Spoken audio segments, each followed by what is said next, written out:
আমরা খুব দুশ্চিন্তাগ্রস্ত থাকি তখন সিম্পেথেটিক নার্ভাস সিস্টেম কাজ করে। যেমন কোলিনার্জিকের মধ্যে এসিটাইলকোলাইন, কোলিনার্জিকের ক্লাসিফিকেশনটা আগে পড়তে হবে। কোলিনার্জিক ক্লাসিফাই কোলিনার্জিক ড্রাগস, এখানে ডাইরেক্টলি অ্যাক্টিং, ইনডাইরেক্টলি অ্যাক্টিং, এতদিন মুখস্থ থাকার কথা ছিল। Directly acting, indirectly. Directly acting এর মধ্যে কোলিনেস্টার্স, এসিটাইলকোলাইন, মেথাকোলিন, কার্বাকল, মেথানিকল। এসিটাইলকোলাইন, মেথাকোলিন, মেথানিকল, কার্বাকল, এগুলি হলো কোলিনেস্টার্স। এস্টার কাকে বলে? এসিডের সাথে এসিড। হ্যাঁ বলো স্যার। স্যার কোনটা পড়েছেন স্যার? কোনটা স্যার কোনটা টপিকটা পড়ে? কোলিনার্জিক নার্ভাস সিস্টেম পড়ছে। Cholinergic system.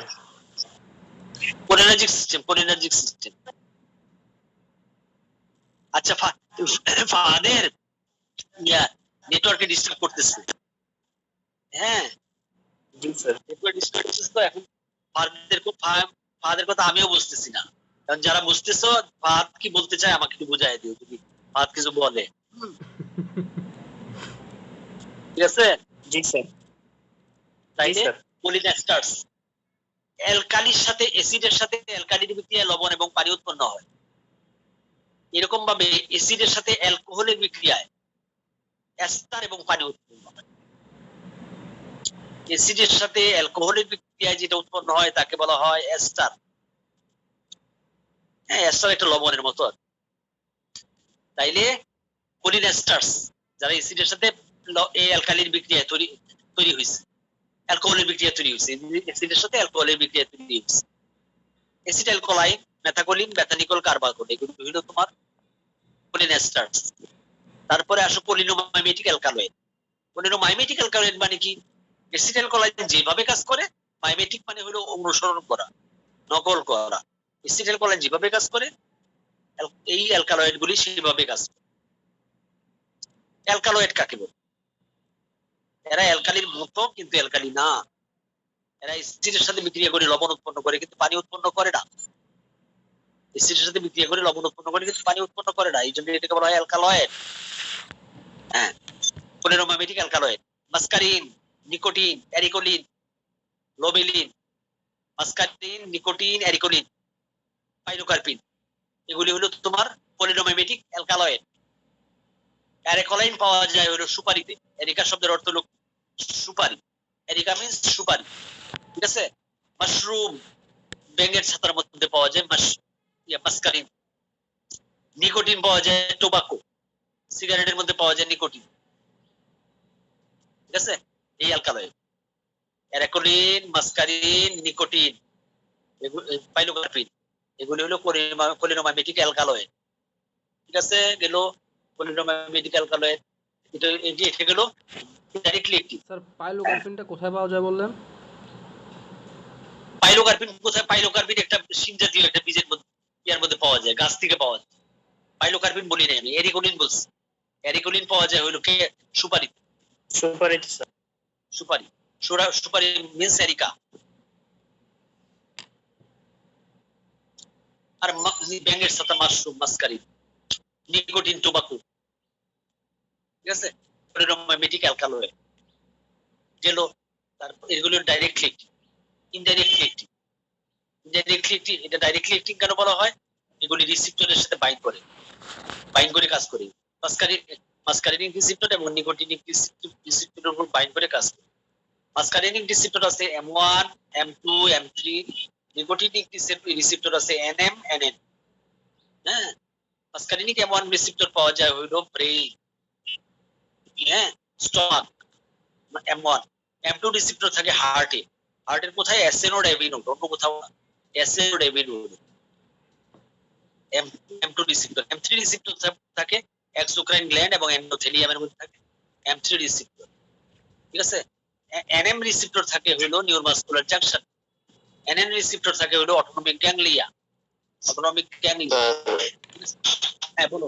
M1 sir, M1 brain স্টোমাকে, তারপর M3 হচ্ছে sir exocrine gland, endothelium. M3 exocrine gland endothelium.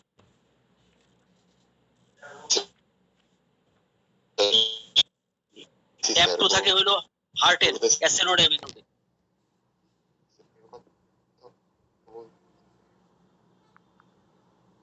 আচ্ছা ফাহাদের কথাটা একটু বুঝাই দাও তো আমাকে।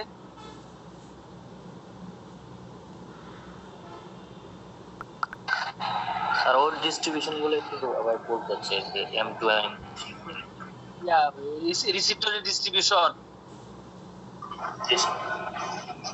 M1 রিসেপ্টর থাকে হলো সেন্ট্রাল নার্ভাস সিস্টেম, ব্রেইন এবং স্টমাক। M2 রিসেপ্টর থাকে হার্টের অ্যাসেনোড অ্যামিনোডে। M3 রিসেপ্টর থাকে এক্সোক্রাইন গ্ল্যান্ড এবং এন্ডোথেলিয়াম। এক্সোক্রাইন গ্ল্যান্ড এবং এন্ডোথেলিয়াম। NM রিসেপ্টর থাকে হলো নিউরোমাসকুলার জাংশন। NN রিসেপ্টর থাকে হলো অটোনমিক গ্যাংলিয়ায়। ঠিক আছে? জি স্যার। এখন ফার্মাকোলজিক্যাল ইফেক্ট অফ অ্যাসিটাইলকোলাইন। অ্যাসিটাইলকোলাইন দিলে ফার্মাকোলজিক্যাল ইফেক্ট কি হবে? অ্যাসিটাইলকোলাইন দিলে হার্টে কি হয়, ব্রেইনে কি, নার্ভাস সিস্টেমে কি হয়, সবগুলি আমাদের জানতে হবে।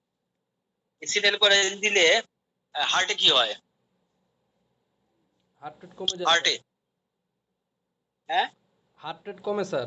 Very good. হার্ট রেট কমে স্যার, ফোর্স অফ কন্ট্রাকশনও কমে যায়। যেহেতু স্যার অ্যাসেনোড ফোর্স অফ কন্ট্রাকশন কমে না। ফোর্স অফ কন্ট্রাকশন কমে না। হার্ট রেট কমার কারণে হয়তো ফোর্স অফ কন্ট্রাকশনটা কমে আর কি স্যার।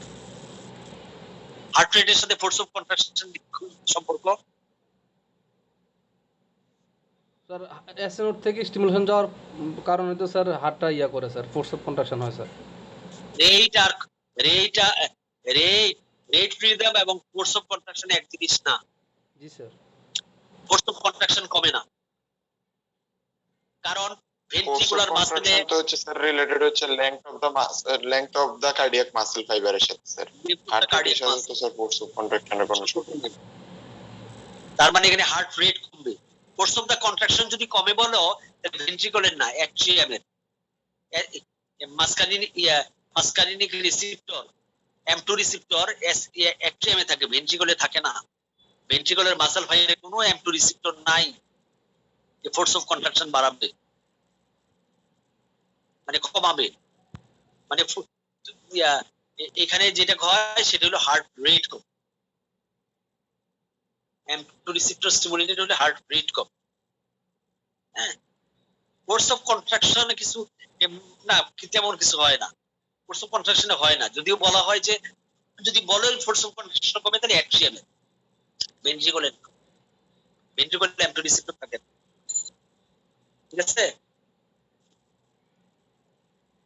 কয়েকটা কথায় পুরা কোলিনার্জিকের ফার্মাকোলজি ইফেক্টটা বলতে পারবা কয়েকটা লাইনে? কেউ পারবা? হ্যাঁ,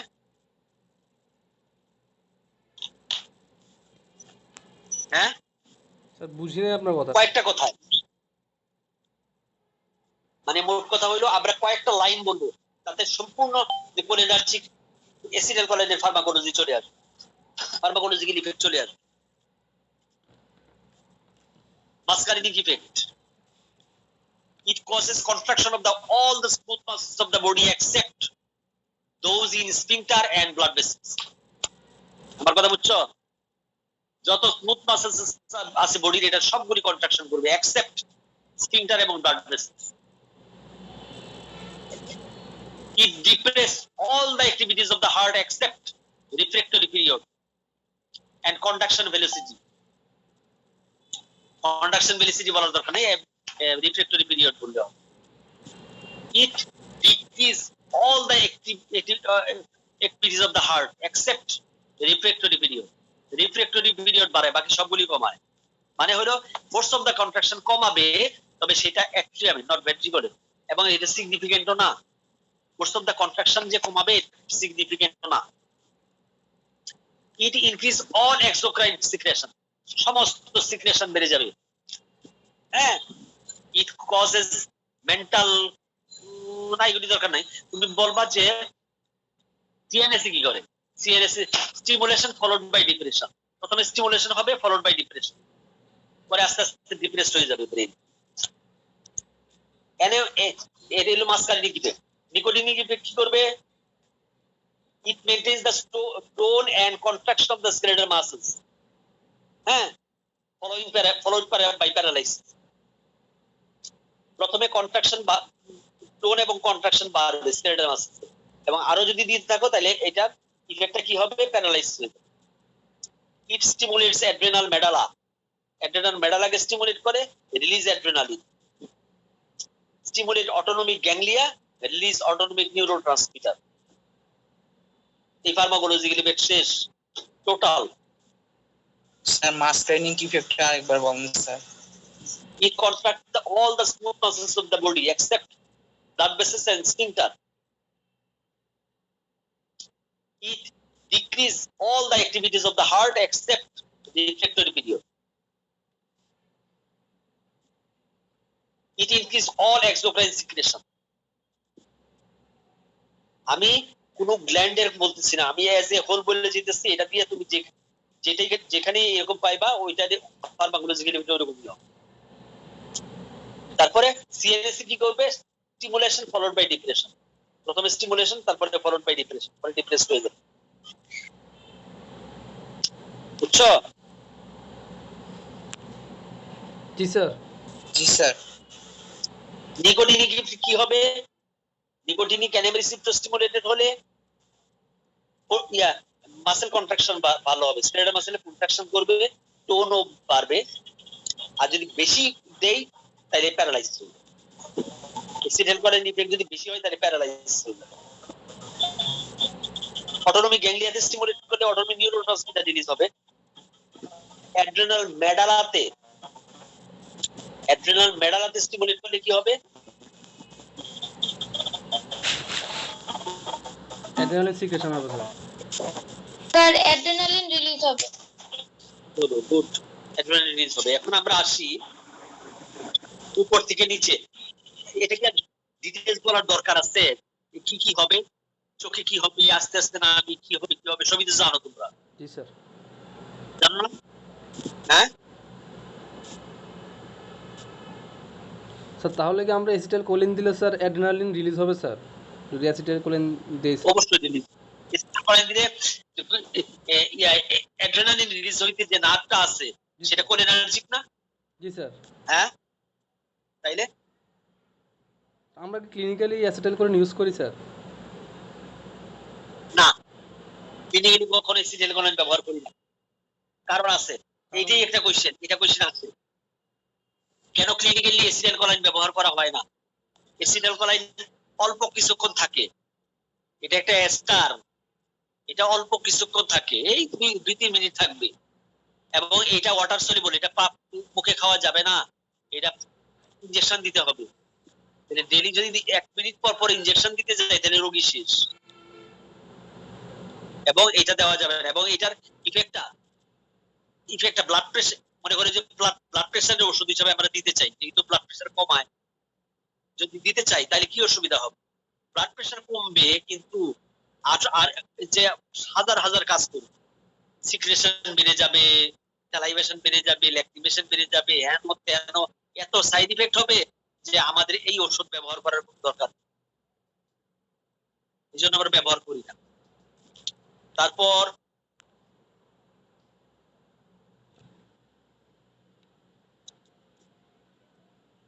কোশ্চেন তোমাদের এখান থেকে আসলে ভালো হয় না?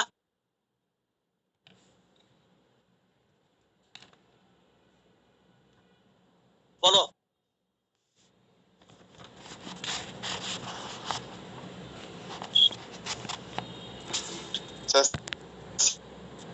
বলো স্যার, ফলস নিউরোট্রান্সমিটারটা একটু বুঝাবেন? ট্রান্সমিটার বলে কি ফলস নিউরোট্রান্সমিটার। আচ্ছা, ফলস নিউরোট্রান্সমিটার জানতে হলে একটা আদর্শ নিউরোট্রান্সমিটারে কি কি ক্রাইটেরিয়া সেটা জানতে হবে। হ্যাঁ, একটা আদর্শ নিউরোট্রান্সমিটারের ক্রাইটেরিয়া হলো এটা নার্ভ এন্ডিং এ তৈরি হবে, এটা নার্ভ এন্ডিং এ তৈরি হবে। নার্ভ এন্ডিং এ তৈরি হওয়ার জন্য যে এনজাইম দরকার সেগুলি ওখানে থাকবে। এটা নার্ভ এন্ডিং এ ভাঙবে, ভাঙার জন্য যে এনজাইম দরকার সেগুলি নার্ভ এন্ডিং এ থাকবে, থাকতে বাধ্য। যদি থাকে তাহলে এটা বলবো নিউরোট্রান্সমিটার। আমরা নিউরোট্রান্সমিটার বলবো না। বুঝতে পারছো? জি স্যার। হ্যাঁ, কি তোমাদের কোশ্চেনটা কি ছিল? ফলস নিউরোট্রান্সমিটার জি নাকি? স্যার, জি স্যার, ফলস নিউরোট্রান্সমিটারটা একটু বলুন। আচ্ছা, স্যার নিউরোট্রান্সমিটার অ্যাড্রেনালিন কোথায় তৈরি হয়? অ্যাড্রেনাল মেডুলাতে স্যার। Adrenal medulla. কেন অ্যাড্রেনাল মেডুলাতে স্যার? স্যার ওই কেন নার্ভ এন্ডিং এ তৈরি হয় না? মিথাইল ট্রান্সফারেজ এনজাইমটা থাকে না স্যার। কারণ স্যার যে এনজাইমটা দরকার বেন্ডিং এ সেটা থাকে না স্যার। তাইলে নার্ভ এন্ডিং এ যেহেতু এটা তৈরি হওয়ার এনজাইম নাই, অতএব এটা কি আদর্শ নিউরোট্রান্সমিটার? না স্যার। এটা ফলস। যারা শুধুমাত্র হ্যাঁ, যারা শুধুমাত্র নার্ভ এন্ডিং এ তৈরি হবে তাদেরকে বলবো, নার্ভ এন্ডিং এ তৈরি হবে, নার্ভ এন্ডিং এ ভাঙবে, তাদেরকে বলবো আমরা ট্রু নিউরোট্রান্সমিটার। আমরা বলবো ফলস নিউরোট্রান্সমিটার। হ্যাঁ, আর এটা আছে ফলস সিউডোমোনাস। ডেফিনিশন বা হচ্ছে স্যার একটু মানে স্যার মানে জিনিসটা একটু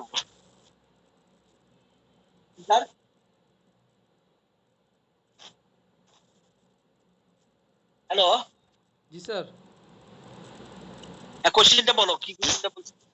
স্যার ও স্যার বলছে যে বলছিলাম স্যার সিওডোটা বললে যদি বলতেন একটু।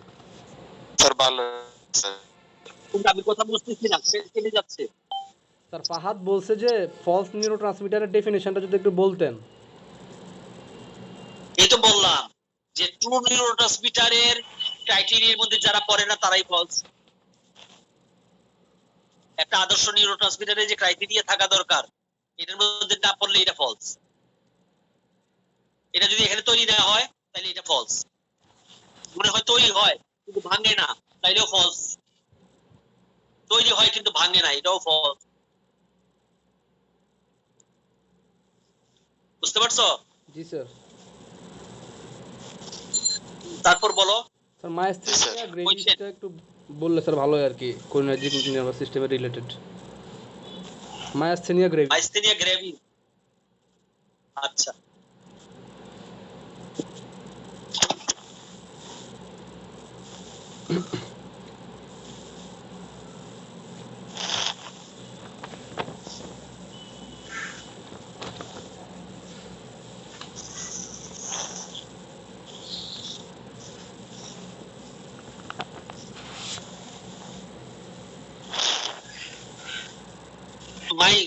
মাইস্থেনিয়া মানে মাসল, অ্যাস্থেনিয়া মানে হলো অবশ। অ্যাস্থেনিয়া মানে কি? অবশ। অবশ মানে মাইস্থেনিয়া গ্রেভিস। গ্রেভিস মানে হলো খারাপ, গ্রেভিস মানে মারাত্মক, মারাত্মক মাসল অবশ, মাইস্থেনিয়া গ্রেভিস। এটা একটা autoimmune disease. It is an autoimmune disease. হ্যাঁ, এর antibody formation occurs which decrease the number of nicotinic receptor। মানে nicotinic receptor, nicotinic NM receptor. Nicotinic NM রিসেপ্টরটা কি? প্রোটিন না কার্বোহাইড্রেট?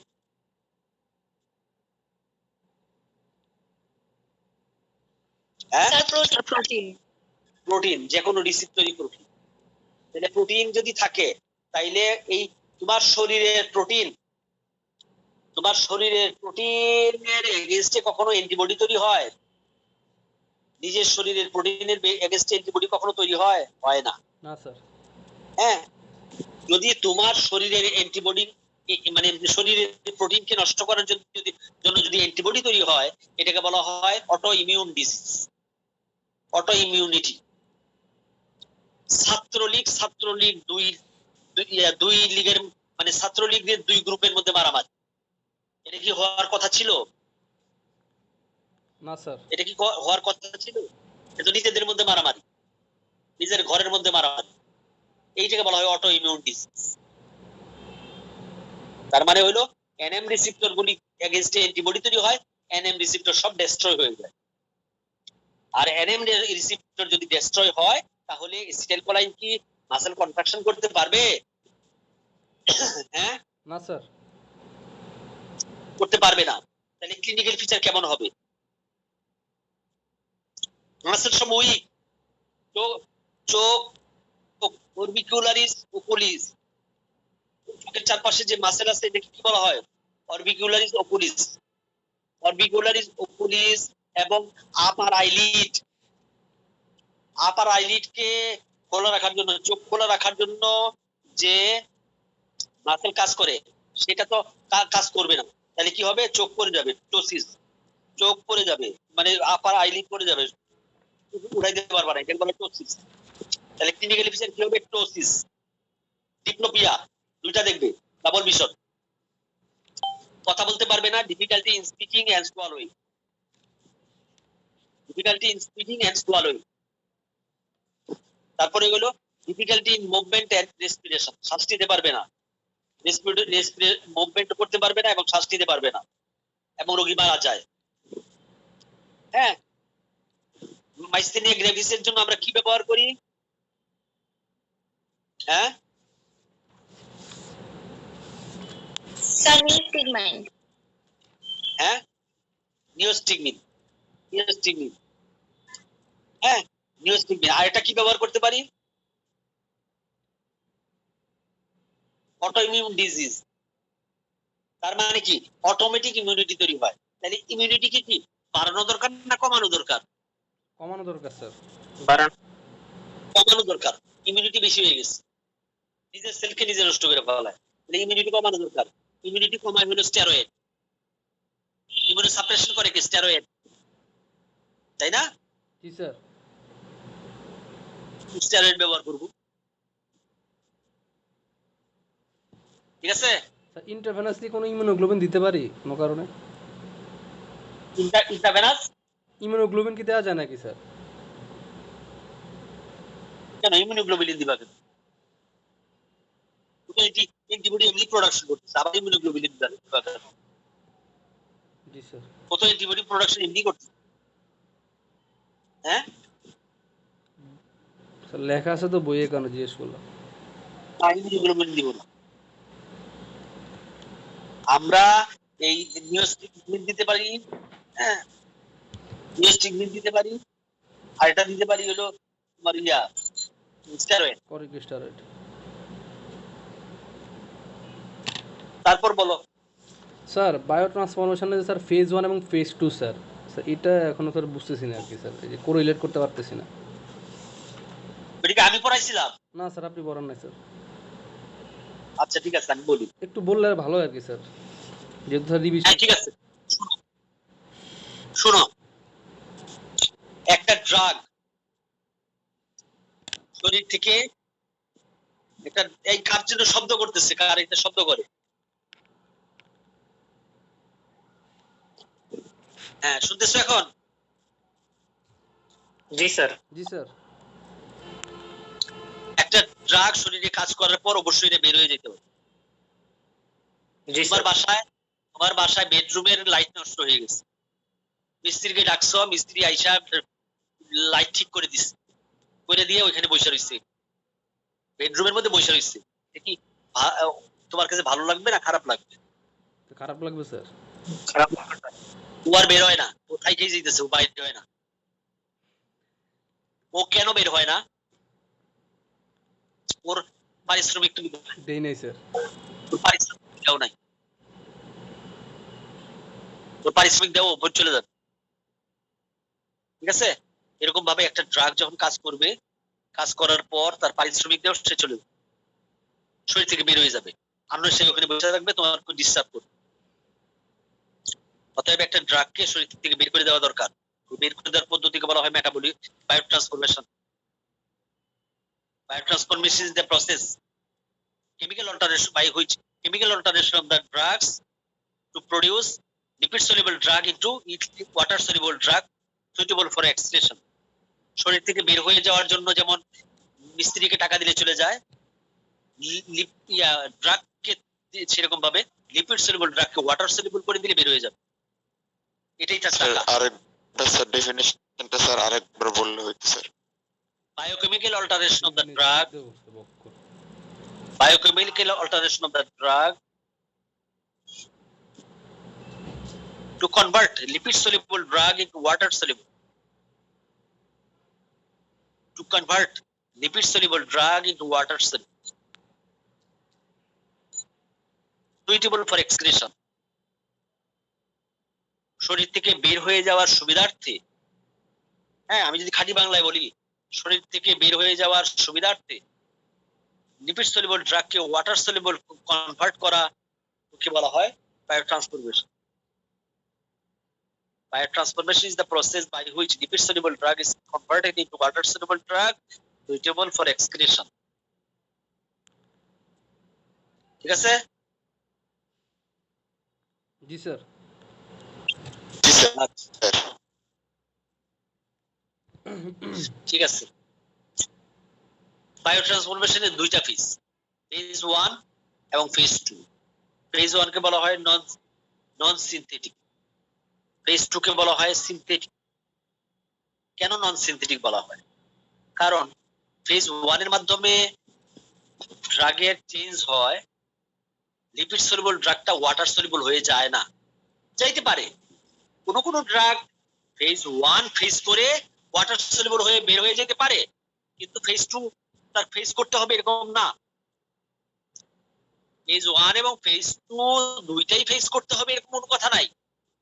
কোন কোন ড্রাগ ফেজ 1 ফেজ করে ওয়াটার সলিউবল হয়ে বের হয়ে গেছে, আবার কোন কোন ড্রাগ ফেজ 1 সে ফেজই করে নাই, ফেজ 2 ফেজ করে ওয়াটার সলিউবল হয়ে বের হয়ে গেছে।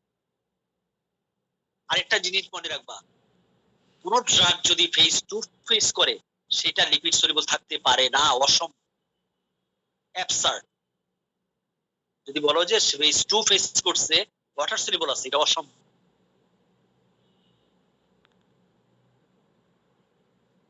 ঠিক আছে? স্যার ফেজ 2 পাস করলে কি বললেন স্যার কথাটা? ফেজ 2 ফেজ করলে অবশ্যই এটা ওয়াটার সলিউবল হবে। ফেজ 2 ফেজ করলে আর লিপিড সলিউবল থাকতে পারে না, অসম্ভব, জি স্যার। অ্যাবসার্ড। স্যার ফেজ 1 কে নন সিনথেটিক কেন বলছিলেন? Phase 2 synthetic, sir phase 2 phase করা মানে সিনথেটিক। তার মানে ফেজ 2 তে তুমি যে ড্রাগটা আছে ড্রাগের সাথে কনজুগেশন হয়, আরেকটা জিনিস লাগায় দেয়, হয় এসিটাইল গ্রুপ লাগায় দিবে, অথবা তোমার হিস্টামিন গ্রুপ লাগায় দিবে, অথবা মিথাইল গ্রুপ লাগায় দিবে, যে কোনো একটা গ্রুপ, অথবা গ্লুকুরোনেট লাগায় দিবে। একটা জিনিস লাগায় দিয়া এটাকে নতুন একটা জিনিস তৈরি করা হয়, যেটা আগের বৈশিষ্ট্য, ড্রাগের কোনো বৈশিষ্ট্য নাই, এই জন্য এটা বলা হয় সিনথেটিক। বুঝতে পারছো? জি স্যার। হ্যাঁ, জি স্যার। সিনথেটিক বলা হয় কারণ এটার সাথে এরকম একটা জিনিস লাগায় দেওয়া হয়, আইদার মিথাইল হইতে পারে, অথবা হিস্টামিন যুক্ত হইতে পারে, অথবা গ্লুকুরোনেট যুক্ত হইতে পারে, অথবা সালফেট গ্রুপ যুক্ত হইতে পারে। যে কোনো কিছু যুক্ত হোক, একটা যুক্ত করে একটা নতুন জিনিস তৈরি করবে, যে এটার বৈশিষ্ট্য আগের বৈশিষ্ট্যের সাথে বিন্দু মাত্র মিল নাই। মানে লিপিড সলিউবল ছিল আগে, এটা ওয়াটার সলিউবল হয়ে যাবে এবং বের হয়ে যাবে, এটা আর থাকতে পারবে না। ফেস টু ফেস করলে আর থাকতে পারবে না, অসম্ভব, এটা ওয়াটার সলিউবল হয়ে। আর কিছু কিছু ড্রাগ ফেজ 1 এ দিয়েই ওয়াটার সলিউবল হয়ে বের হয়ে যায়, এটা খুব কম, সংখ্যাটা খুব কম। আর ম্যাক্সিমাম ড্রাগ ফেজ 1 দিয়ে পুরোপুরি ওয়াটার সলিউবল হয় না, এবং নতুন কোন জিনিসও তৈরি হয় না, ওই আগের ড্রাগই থাকে, একটু ওএইচ গ্রুপ একটা যুক্ত হয়, অথবা হাইড্রোজেন আয়ন একটা যুক্ত হয়, অথবা সিরাবল গ্রুপ একটা যুক্ত হয়। হ্যাঁ স্যার ফেজ 2 থেকে কি ফেজ 1 এ যাওয়ার কোনো পসিবিলিটি আছে, যে ফেজ 2 ক্রস করে আবার ফেজ 1 এ গেছে? অসম্ভব, অ্যাবসার্ড। ফেজ 2 তে গেলে তো সে বাই দিয়ে হয়ে গেল, স্যার তাহলে স্যার নন সে আবার 1 এ যাবে কিভাবে? স্যার নন অ্যাড্রিনালিন তো স্যার অ্যাড্রিনাল মেডুলাতে যখন মিথাইল ট্রান্সফারেজের মাধ্যমে মিথাইলেশন হয়ে স্যার অ্যাড্রিনালিন তৈরি করে স্যার, এটা তো স্যার আবার ওই যে কাজ করতেছে না স্যার, এটা তো ওয়াটার সলিউবল, তারপরে তো বডি থেকে বের হতেছে না। কোনটার কথা বলতেছো? নন অ্যাড্রেনালিন? নন অ্যাড্রিনালিন যখন অ্যাড্রিনাল মেডুলার এখানে গিয়ে স্যার মিথাইলেশনটা হয়ে অ্যাড্রিনালিন তৈরি করে স্যার, হ্যাঁ, ওইটা তো স্যার বডি থেকে বের হয়ে যাওয়ার কথা, যেহেতু ওয়াটার সলিউবল তৈরি করে ফেলছে, কিন্তু অ্যাড্রিনালিন তো কাজ করতেছে না বডিতে। এখন তোমার কথা ঠিক আছে, ওটা তো অ্যাক্টিভ ড্রাগ, অ্যাড্রেনালিন তো অ্যাক্টিভ ড্রাগ। আমি আসতেছি বায়ো, তোমার কথার উত্তর দিতে হইলে এখন বলতে হবে যে অবজেক্টিভস অফ দ্য বায়োট্রান্সফরমেশন, বায়োট্রান্সফরমেশনের অবজেক্টিভস। জি স্যার। ঠিক আছে, অবজেক্টিভস অফ দ্য বায়োট্রান্সফরমেশন, কি অবজেক্টিভস ফুলফিল করে বায়োট্রান্সফরমেশন। লিপিড, এক নাম্বার হলো lipid soluble drug water soluble হয়েছে। হ্যাঁ ঠিক আছে, জি স্যার। বুঝতে পারছেন? Lipid soluble drug water soluble হয়। ইনঅ্যাক্টিভ ড্রাগ অ্যাক্টিভ হইতে পারে, ইনঅ্যাক্টিভ ড্রাগ অ্যাক্টিভ হইতে পারে প্রো ড্রাগের ক্ষেত্রে। প্রো ড্রাগ পড়ছো না? জি হ্যাঁ স্যার। জি স্যার। জি স্যার। ইনঅ্যাক্টিভ ড্রাগ অ্যাক্টিভ হইতে পারে, অ্যাক্টিভ ড্রাগ ইনঅ্যাক্টিভ হইতে পারে। অ্যাক্টিভ ড্রাগ আরো অ্যাক্টিভিটি বাড়তে পারে। টক্সিক ড্রাগ নন টক্সিক হইতে পারে। এটা হলো অবজেক্টিভস অফ দ্য বায়োট্রান্সফরমেশন। তাহলে আমরা সংজ্ঞার মধ্যে বলছি লিপিড সলিবল ড্রাগটা ওয়াটার সলিবল হয়ে যাবে, এটাই হলো বায়োট্রান্সফরমেশনের অবজেক্টিভস, তাই না? লিপিড সলিবল ড্রাগটা ওয়াটার সলিবল হয়ে যাবে, এটাই। কিন্তু আসলে তা না, অবজেক্টিভস 5টা হইতে পারে, অবজেক্টিভস অনেকগুলি হইতে পারে। Lipid soluble drug water soluble হয়ে যেতে পারে, ইনঅ্যাক্টিভ ড্রাগ অ্যাক্টিভ হইতে পারে প্রো ড্রাগের ক্ষেত্রে, অ্যাক্টিভ ড্রাগ ইনঅ্যাক্টিভ হতে পারে, অ্যাক্টিভ ড্রাগ তার অ্যাক্টিভিটি বাড়তে পারে, আবার অ্যাক্টিভ ড্রাগ অ্যাক্টিভিটি রক্ষা করতে পারে, অ্যাক্টিভ ড্রাগ তার অ্যাক্টিভিটি রক্ষা করতে পারে। যেটা বলছো তুমি অ্যাড্রেনালিন, নরএড্রেনালিন অ্যাড্রেনালিন হয়ে যায়, নরএড্রেনালিন অ্যাড্রেনালিন হয় না মিথাইলেশন হয়ে? জি স্যার। মিথাইলেশন হয়ে অ্যাড্রেনালিন হয়। কিন্তু স্যার দেখা গেছে ওটা active drug। অ্যাড্রেনালিনটা আবার স্যার ওই ফেজ 1 এর মাধ্যমে স্যার ওই যে অক্সিডেশন হয়ে তারপর ইনঅ্যাক্টিভ ফর্ম হয়ে বডি থেকে বের হয়ে যায়। এই কারণে জিজ্ঞেস করছিলাম আর কি যে স্যার ফেজ তোমার কথা বুঝলাম তো, ওইটা তো অ্যাক্টিভ ড্রাগ। আমরা যে শরীর থেকে বের হয়ে যাবে এটা বলছি ইনঅ্যাক্টিভ ড্রাগের ক্ষেত্রে। জি স্যার। অনলি ফর ইনঅ্যাক্টিভ, যেসব ড্রাগগুলি অ্যাক্টিভ ড্রাগটা বায়োট্রান্সফরমেশন ফেস টু ফেস করে অ্যাক্টিভ হবে, ইনঅ্যাক্টিভ হবে, সেইগুলি বের হয়ে যাবে। কিন্তু কিছু ড্রাগ আছে যেগুলি বায়োট্রান্সফরমেশনে অ্যাক্টিভ ড্রাগটা তার অ্যাক্টিভিটি রক্ষা করে, অ্যাক্টিভ ড্রাগটা আরো অ্যাক্টিভিটি অ্যাক্টিভ হইতে পারে, অথবা অ্যাক্টিভ ড্রাগটা তার অ্যাক্টিভিটি রক্ষা করতে পারে। যেমন মিথাইলেশন হইলে মিথাইল অংশযুক্ত হওয়া, মিথাইলেশন হওয়া, এই যে নরএড্রেনালিন থেকে অ্যাড্রেনালিন এর যে মিথাইলেশন হইলো, this is not biotransformation. Noradrenaline থেকে যে অ্যাড্রেনালিন হইলো, দিস ইজ নট বায়োট্রান্সফরমেশন। জি স্যার। এটা বায়োট্রান্সফরমেশন না, it is the process of formation of adrenaline, biosynthesis of adrenaline.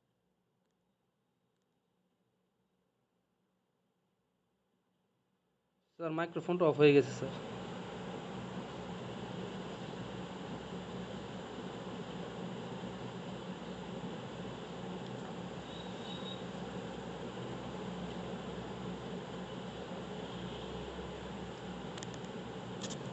হ্যাঁ, টাইরোসিন হাইড্রোক্সিলেজ দিয়ে হয় ডোপা ডিকার্বক্সিলেজ দিয়ে হয় ডোপামিন বিটা হাইড্রোক্সিলেজ দিয়ে হয় নরএড্রেনালিন, পিএনএমটি ফিনাইলএথেনোমাইলিন মিথাইল ট্রান্সফারেজ এনজাইম দিয়ে, যেটা অ্যাড্রেনাল মেডালাতে থাকলে এটা দিয়ে হয় adrenaline. This is not a biotransformation, it is methylation but not biotransformation. ঠিক আছে? জি স্যার। যদি বায়োট্রান্সফরমেশন হইতো তাহলে বের হয়ে যেত। এখানে নরএড্রেনালিন এবং অ্যাড্রেনালিন দুইটাই ওয়াটার সলিউবল, নরএড্রেনালিন লিপিড সলিউবল না। জি স্যার, বুঝছি স্যার। হ্যাঁ, তারপর কোশ্চেন দ্রুত কোশ্চেন। আচ্ছা, কোশ্চেন কেন আমি পড়াই দিছিলাম, তাই না? আমি পড়াই দিছিলাম। আচ্ছা তাইলে শেষ করেন নাই তো স্যার বায়োট্রান্সফরমেশন একটু বলতেছিলাম। তাইলে তুমি ম্যাক্সিমাম ড্রাগ ফেজ 1 ফেজ করে একটু চেঞ্জ হয়, ওএইচ গ্রুপ একটা ওপেন হয়, সিডব্লিউ গ্রুপে একটা ওপেন হয়, হ্যাঁ, একটা সালফেট গ্রুপ ওপেন হয়, যার ফলে ফেজ 2 তে আরেকটা জিনিস এটার সাথে যুক্ত হইতে পারে। ফেজ 2 হইলো কনজুগেশন, মানে আরেকটা জিনিস এটা যুক্ত হবে। যুক্ত হওয়ার জন্য যে জায়গাটা দরকার এটা ওপেন হয়ে যায় ফেজ 1 ম্যাক্সিমাম ড্রাগের ওপেন হয়, এবং ফেজ 2 তে ওইটা এসে যুক্ত হয়, বের হয়ে যায়। যার ফলে কনজুগেশন হয়, কনজুগেশন হইলে এটা সিনথেটিক হয়, মানে নতুন একটা জিনিস তৈরি হয় যেটার বৈশিষ্ট্য আগের বৈশিষ্ট্য না, এবং এটা ওয়াটার সলিউবল বের হয়ে ফেজ 2 তে। মনে রাখবা, ফেজ 2 ফেস করলে কোনো ড্রাগ শরীরে থাকতে পারবে না, ফেজ 1 ফেস করলে থাকবে। আবার এই যে ফেজ 1 ফেস করলে ফেজ 2 ফেস করতে হবে এরকম কথা নাই, ফেজ 1 ফেস করেই আবার ওয়াটার সলিউবল হয় কিছু ড্রাগ, খুব কম বের হয়ে যায়, ঠিক আছে। আবার ফেজ 1 ফেস করতেই হবে, ফেজ 2 তে যাওয়া যাবে না এটাও না, ডাইরেক্ট ফেজ 2 তে যেতে পারে। তবে এটা ঠিক, ফেজ 2 তে ফেস করলে সে ওয়াটার সলিউবল হইতে বাধ্য, সে বের হয়ে যাবে, ঠিক আছে। এই তো আর কি বলবো এখানে। এই অবজেক্টিভস অফ দ্য বায়োট্রান্সফরমেশনের প্রত্যেকটা একটা উদাহরণ দিতে হবে। স্যার ক্লিয়ারেন্স আর এলিমিনেশন দুটো কথা কি সেম নাকি স্যার? মানে ডিফারেন্সটা কি স্যার? ক্লিয়ারেন্স এবং এলিমিনেশনের মধ্যে ডিফারেন্সটা কি স্যার? ক্লিয়ারেন্স এবং elimination, G sir. elimination is called biotransformation plus excretion, দুটো একসাথে বলা হয়, together is called elimination। Biotransformation এবং এক্সক্রিশন এটাকে বলা হয় এলিমিনেশন। আর ক্লিয়ারেন্স হলো প্লাজমার মধ্যে কতটুকু ড্রাগ ছিল ওইটা ক্লিয়ার হয়ে যাওয়া, যতটুকু প্রস্রাব দিয়ে বের হইছে ততটুকু ড্রাগ ইউনিট টাইমে, মানে মনে ওরে 1 মিনিটে প্রস্রাব দিয়ে যতটুকু ড্রাগ বের হইছে ওই ড্রাগটা কতটুকু প্লাজমার মধ্যে ছিল এটাকে বলে ক্লিয়ারেন্স, ঠিক আছে, বুঝতে পারছো?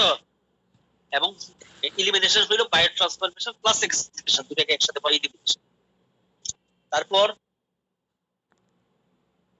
স্যার ক্লিয়ারেন্সটা কি বললেন স্যার, যে প্লাজমা থেকে কতটুকু মানে ক্লিয়ারেন্সটা স্যার? প্রতি ইউনিট টাইমে একক সময়ে যতটুক ড্রাগ প্রস্রাব দিয়ে বের হয়ে যায় ততটুক ড্রাগ কতটুক প্লাজমার মধ্যে ছিল, যতটুক প্লাজমার মধ্যে ছিল ওই প্লাজমাটা ক্লিয়ার হইছে। ক্লিয়ারেন্স মানে ওই প্লাজমার ভলিউমটাকে বলা হয় ক্লিয়ারেন্স। মানে যতটুক ভলিউম কতটুক স্যার drug ড্রাগটা বের ছিল হয়ে স্যার, clearance। ড্রাগটা যতটুক ভলিউম জুড়ে ছিল, এই ড্রাগটা 1 মিনিটে যতটুক ড্রাগ বের হয়ে গেছে প্রস্রাব দিয়ে ওই ড্রাগটা কতটুক প্লাজমার মধ্যে ছিল ওই প্লাজমার ভলিউমকে বলা হয় ক্লিয়ারেন্স। কত মিলিগ্রাম বের হয়ে গেছে এটা কিন্তু ক্লিয়ারেন্স না, বুঝতে পারছো? জি স্যার। 1 মিনিটে কতটুক ড্রাগ প্রস্রাব দিয়ে বের হয়ে গেছে ওই ড্রাগটা কতটুক প্লাজমার মধ্যে ছিল অথবা প্লাজমার মধ্যে থাকে অথবা প্লাজমার মধ্যে আছে, অথবা এই ড্রাগটা রাখতে কতটুকু প্লাজমা লাগে সেটাকে বলা হয়, ওই প্লাজমার ভলিউমকে বলা হয় ক্লিয়ারেন্স। আর এলিমিনেশন হইলো বায়োট্রান্সফরমেশন প্লাস এক্সক্রিশন, এটাকে একসাথে বলা হয় এলিমিনেশন। তারপর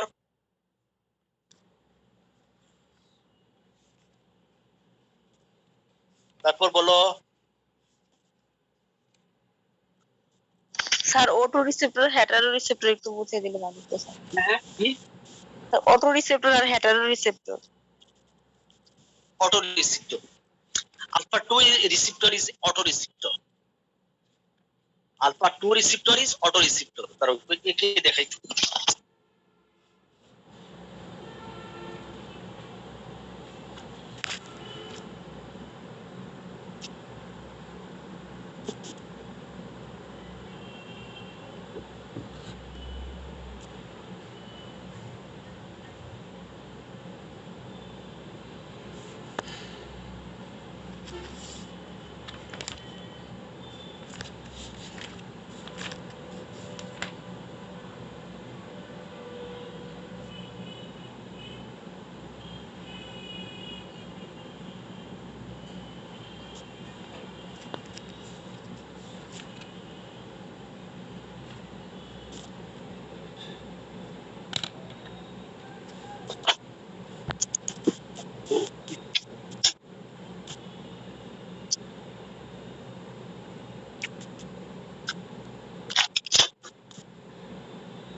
এইটা অ্যাড্রেনার্জিক একটা nerve ending,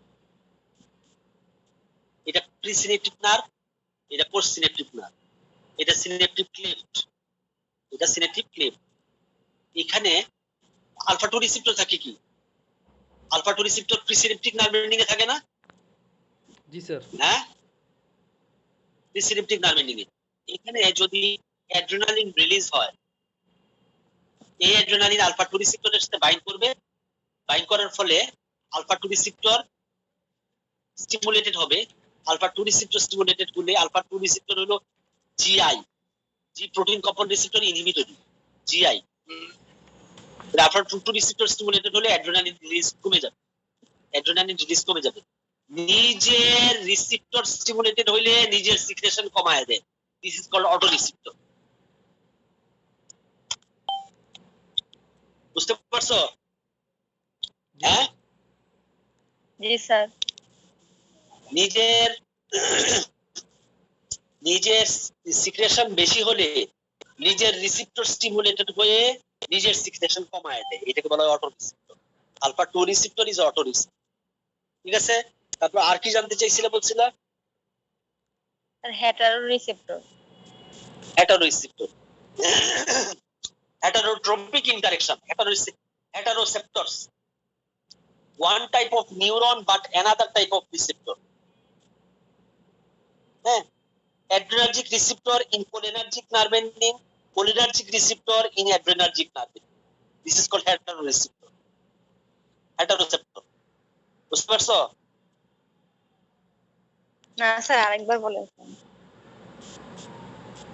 One type of neuron but another type of receptors. Adrenergic receptors in cholinergic nerve ending or cholinergic receptor in adrenergic nerve ending is called heteroreceptors. এখানে হলো heterotropic interaction. One type of neurotransmitter inhibits the release of the another type of the neurotransmitter, and then it activates the nerve ending beside this. কথা বুঝতে পারছো? Thus, it inhibits the release of adrenergic neurotransmitter. Heteroreceptor. Sir একটা example দিলে sir. Example এটার হেটারোসেপ্টরের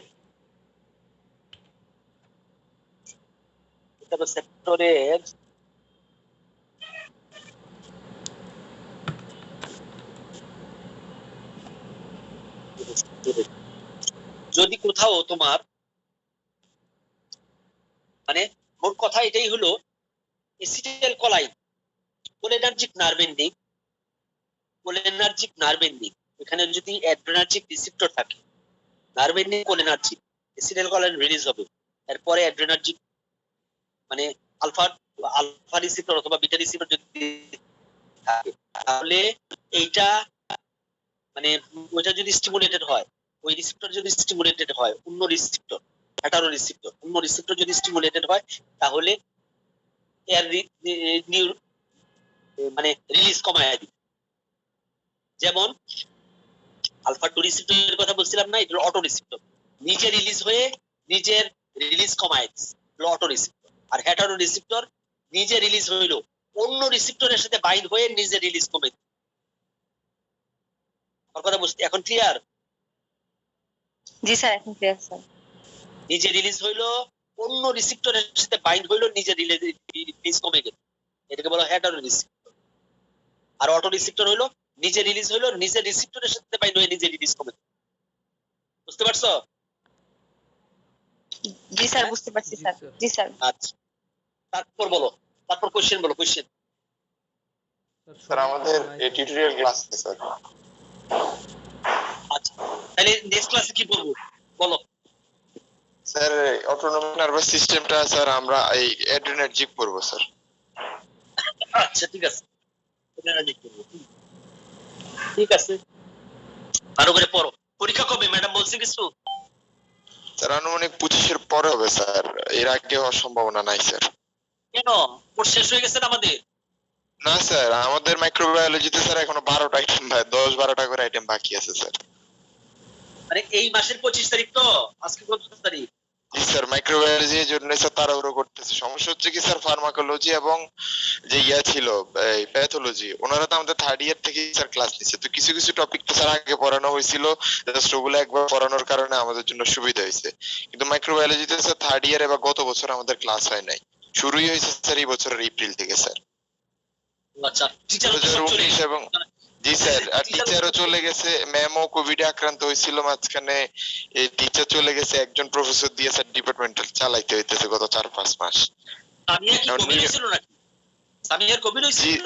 জি sir, জি sir, জি sir. ও আচ্ছা আচ্ছা। এই জন্যই স্যার আনুষঙ্গিক সবকিছু ঝামেলা মিলে, প্লাস হচ্ছে স্যার টিউটোরিয়ালও শর্টেজ পড়ে গেছিল, টিউটোরিয়ালও চলে গেছে।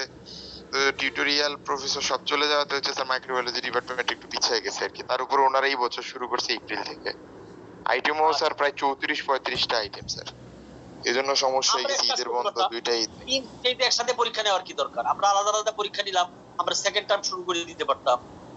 স্যার সেকেন্ড টার্ম তো অলরেডি ফার্মাকোলজিতে শুরু করে দিয়েছে। এখন সমস্যা হচ্ছে কি স্যার, পরে তো স্যার একটা এখনই মাইক্রোবায়োলজি পিছিয়ে আছে, পরে তো স্যার ফার্স্ট টার্মের সময় এটা যদি কোলাবোরেট না করে, সেকেন্ড টার্মে তো স্যার হিউজ পরিমাণ গ্যাপ হয়ে যাবে স্যার দুই ডিপার্টমেন্টের মাঝে স্যার। ও অসুবিধা কি? এখন স্যার এই জন্য ওনাদের কোনো ক্ষতি আছে? ওনাদের তো কোনো ক্ষতি নাই। ওনাদের সাথে সাথে আমরাও যদি পিছিয়ে যাই তাই কিন্তু আমাদের ক্ষতি।